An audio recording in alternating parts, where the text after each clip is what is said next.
Boa noite, pessoal, tudo bem? Vamos dar início à nossa aula e hoje nós vamos trabalhar na matéria de matemática.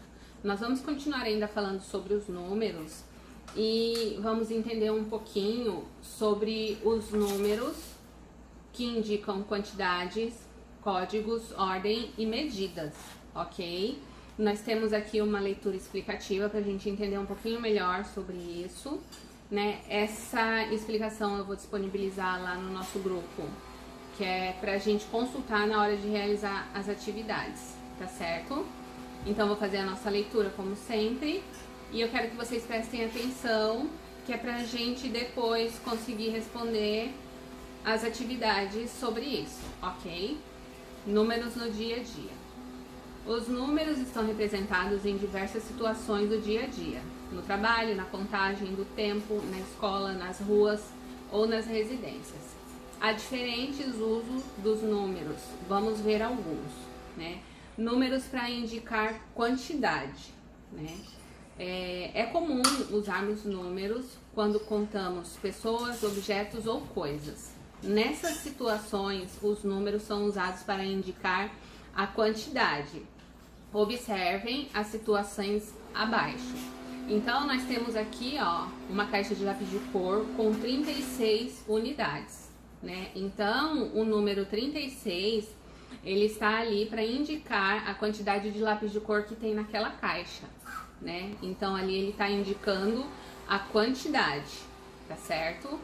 Nessa segunda imagem, nós temos uma televisão e está escrito assim: compre e pague em 17 parcelas. 17 parcelas está indicando a quantidade de parcelas que você pode dividir o valor da televisão. Ok? Então, esses números que a gente viu agora, eles estão indicando a quantidade, ok? Outro exemplo também bem comum é quando alguém pergunta a nossa idade, né? Então, a gente vai falar se tem 20, se tem 30, 40, e tá indicando a quantidade de anos que a gente tem, tá certo? Então, agora, nós vamos falar dos números como códigos. Né? Os números também permitem a identificação de pessoas, objetos e coisas. Dizemos que, nesse caso, os números são usados para representar códigos. Vamos ver alguns exemplos, né? Toda avenida, rua ou praça é identificada pelo código de endereçamento postal, o CEP, como mostra na placa acima. Então, vocês percebam que aqui nessa placa, ela é uma placa lá de São Paulo, da Praça da República, né? E ali nós temos marcando o CEP e o número 71 a 123. São códigos de endereçamento que é para as pessoas acharem os lugares, né? O CEP, ele é um código usado para dizer que aquele determinado local, aquela avenida, aquela rua, ela pode ser achada através deste número. Então, quando você coloca o endereço ali numa carta ou em alguma encomenda, né, você coloca o CEP, porque daí o carteiro já sabe que naquele determinado local, naquela rua, é aquele número, então ele já vai direto para aquele local, né? Ele se direciona para aquela rua porque ele sabe que aquele código é daquele local. E esse número que marca ali de 71 a 123 significa que ali tem casas ou comércios, prédios que vão do número 71 ao 123.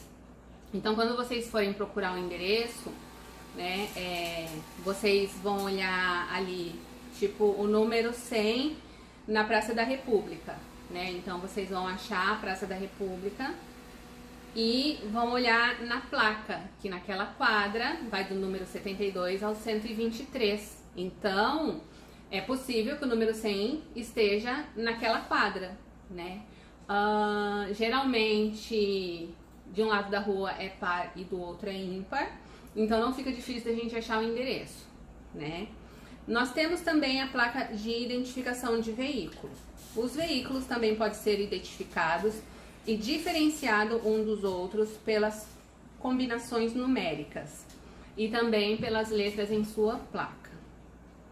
Vocês podem perceber que na placa dos veículos a gente enxerga números e letras, né? Cada placa tem o seu número, é um número individual, nenhuma outra placa tem um número igual, por isso da mistura dos números e das letras, né? E aí, conforme vai passando os anos, essa combinação ela vai se modificando, né? Que antigamente era uma sequência de letras e números, agora, acho que como atingiu o número máximo de combinações, aonde só tinha letras, agora já tem números, né? Então é para aumentar a quantidade de combinações para nenhuma placa ter o número igual a outra, né? E também nós temos aqui o documento de identidade, né? O RG e o CPF, que é o cadastro de pessoa física. Os números são usados como código para identificar as pessoas. Então, quando a gente tira um documento logo que a gente nasce, é feita a nossa identificação, a gente já tem um RG e um CPF e já sai uma sequência de números que identifica que aquele número, né, ele representa uma pessoa, né? Então, através daquele número, se alguém consultar, vai saber o nome da pessoa, onde a pessoa mora, todas as informações das pessoas a gente consegue acessando o número do CPF e do RG. É um número individual que a gente não deve ficar passando para as outras pessoas, mas quando a gente compra alguma coisa, quando a gente vai viajar, quando a gente vai ao médico, a gente precisa apresentar essa documentação para eles registrarem você lá no sistema, né? E geralmente se tem um histórico, se puxar ali pelo CPF, a gente conhece e sabe tudo que aquela pessoa fez no médico, ou se for viajar numa agência de viagens, aí tem um histórico. Tudo isso através dos números, né? Pra gente perceber que tudo na nossa vida gira em torno de números, tudo tem um código e a maioria das coisas é representada por números, né? A gente não se dá conta dessa importância que os números têm na nossa vida, porque é comum, né? Desde quando a gente nasce, a gente interage com os números, então pra gente não é novidade nenhuma e se torna uma coisa muito comum. Agora nós vamos conhecer os números que indicam ordem, né? Quais são os números que indicam ordem? Quando a gente tá brincando ou que a gente faz uma disputa, a ordem ali no caso de uma disputa em um jogo é primeiro, segundo, terceiro, quarto, quinto lugar. Então isso está indicando a ordem, né? O primeiro lugar foi o que venceu, o segundo lugar foi o vice, né? Então a gente usa os números para indicar a ordem. Uma característica da cultura brasileira é a paixão pelo futebol. Um fato que entrou para a história foi o gol de número 1000 de Pelé. Então, nós dizemos que esse gol foi o 1000º gol do atleta e foi muito comemorado. O número 1000 foi usado para indicar a ordem como o 1000º gol. Então, eles fizeram a contagem ali desde o primeiro gol e chegaram no dia 19 de novembro, onde aconteceu o jogo do Santos e do Vasco, ao 1000º gol do Pelé, que foi muito comemorado, foi muito comentado, né? Então, para indicar a ordem, a gente usa os números, aí usa dessa forma que a prof está mostrando aqui do lado, primeiro, segundo, terceiro, quarto e assim por diante. Nós também temos os números para indicar a medida. Muitas vezes nos deparamos com as situações nas quais os números são usados para expressar uma medida. Então, nós temos aqui nossa primeira imagem, que é uma placa, né? Então, a gente está usando ali quilômetros, que é para indicar a distância, né? Nós temos Congonhas 78 quilômetros, Barbacena 153, Santos Dumont 190. Isso aqui é lá em São Paulo, essa placa. Então, a partir da onde essa foto foi tirada, significa que para a pessoa chegar em Santos Dumont, ela vai percorrer a distância de 190 quilômetros deste ponto que a foto foi tirada. Então, aqui ela está indicando uma medida, né? Nós temos também ali os números para indicar o tempo, né? Que pode ser um cronômetro, pode ser a hora, né? E também para indicar medida de capacidade, que seria ali representado por essa caixa d'água, 1000 litros de água. Então ali está representando que dentro dessa caixa cabe 1000 litros de água, né? Porque tudo tem que ser identificado, porque senão como a gente vai saber a quantidade de líquido, a quantidade de coisas que cabe em determinado local. Então a gente usa os números para poder nos orientar acerca da medida, da ordem, da distância, né? Então se torna muito importante isso na nossa vida, porque imagina se a gente não conhecesse os números, nem as medidas, as ordens, né, os códigos, como que seria encontrar o endereço, né? A gente não tem muito a consciência, porque é natural na nossa vida, mas isso é muito importante. Note que toda medida é indicada por um número e a sua respectiva unidade de medida. Então aqui na primeira placa a gente usou quilômetros, né?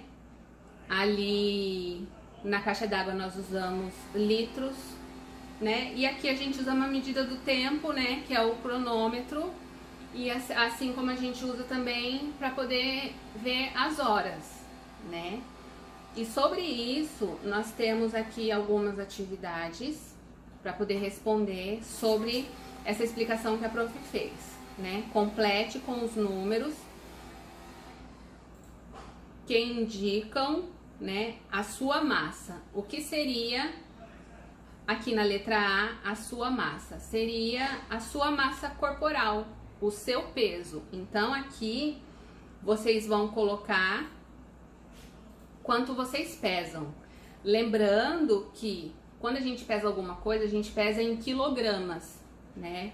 E nós vamos ter que identificar essa medida, né? Então aqui você vai colocar um número, né? Vai identificar quilogramas e vai me dizer o que esse número está indicando, ok? No caso, se essa pergunta fosse para mim responder, eu ia colocar o meu peso 65 quilos, né? Coloca ali abreviado igual tá aqui, quilogramas, e o que esse número indica, né? Está indicando uma medida, que é o meu peso, ok? Esse é o exemplo da primeira, tá certo? Na B, você vai colocar o CEP da sua rua, né? Ou aqui pode ser o CEP de uma rua que você conheça, tá? Não necessariamente precisa ser da sua rua. Você precisa indicar um CEP.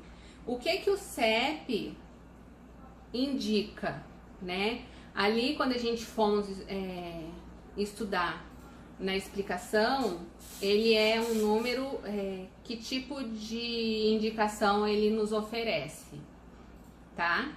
Depois, você vai marcar aqui a sua data de nascimento, né? Você vai colocar ali o dia, o mês e o ano e vai me dizer o que esses números indicam. Ele está fazendo uma indicação de, né, que é a mesma coisa da letra A da massa, tá bom? São números de medida, tá certo? Aqui tá medindo a data de nascimento, é como se fosse medir quantos anos você tem, digamos assim, né? Ela vai dar o número da sua idade. E aqui nós temos essa foto, vocês vão indicar a posição da mesa na fileira de Mariana. Então aqui nós estamos falando de ordem, né? Vocês vão me dizer se a posição da mesa dela naquela fileira primeiro lugar, segundo lugar, terceiro lugar. Então vocês vão contar e vão me dizer qual é a ordem da mesa na fileira ali que a Mariana está, ok? Número 3. Observe os números que aparecem nas fotografias e responda as questões. Então, nós temos aqui 2 placas que vocês devem observar e prestar bastante atenção nas informações que elas estão passando para poder responder essas questões aqui que eu vou falar agora. Qual a saída que deve ser tomada para chegar a Cubatão? Então, vocês vão olhar ali na placa onde está escrito Cubatão e vai responder qual a saída que deve ser tomada para chegar a Cubatão. Vocês vão anotar aqui. Então, vocês têm que observar bem a placa e as informações, ok? A gente está falando de matemática, mas é uma interpretação de texto. A gente tem que observar bem para poder interpretar as informações que estão ali. E qual a saída deve ser tomada para chegar a Peruíbe? Essa é a B. Então, vocês vão ali na placa observar onde está escrito Peruíbe e vão escrever aqui qual é a saída que a gente tem que entrar para poder chegar até Peruíbe. Quantos quilômetros faltam para chegar à saída 55A? Né? Então, foi o que eu expliquei. A partir daquele ponto que a foto foi tirada, tem um número aqui, ali indicando a quilometragem. Então, a informação é que aquele número, a partir do momento que eu estou, faltam tantos quilômetros para mim chegar até a saída 55A, tá certo? Qual a velocidade máxima permitida no trecho da rodovia, né? A gente ainda tá falando da primeira placa. Então, vocês vão olhar a placa de velocidade e vão observar o número que está ali nela para poder responder a D. Qual a velocidade máxima permitida na rua fotografada? Então, agora a gente passou para a segunda imagem, né? Nós temos ali um radar eletrônico que tem um número, que esse número indica a velocidade que as pessoas devem passar ali naquela rua. Então, vocês vão responder aqui na E, qual é essa velocidade, que seria a velocidade máxima. Esse número está indicando a velocidade máxima permitida ali naquela rua. A F, o veículo que passou pela lombada eletrônica no momento em que foi registrada a imagem foi multado? Por quê? Então, nessa última questão aqui, tá querendo saber se na hora que ele passou, ele foi multado. Se aquela rua ela é permitida trafegar até 40 km por hora e ele passou pela lombada eletrônica a 34 km, né? Ele foi multado sim ou não? Ele estava dentro do limite de velocidade permitido? Então aqui você vai responder essa pergunta. Observe bem, né? Olhem bastante as informações das placas para a gente poder responder corretamente essas questões, ok? Então eu vou ficar aguardando o retorno de vocês, tá? Se precisar, eu ainda faço mais alguma explicação, caso vocês queiram. Eu vou ficando por aqui e vou aguardar o retorno das atividades prontas, tá certo? Tenham uma ótima noite e eu vou ficando por aqui. Tchau, tchau!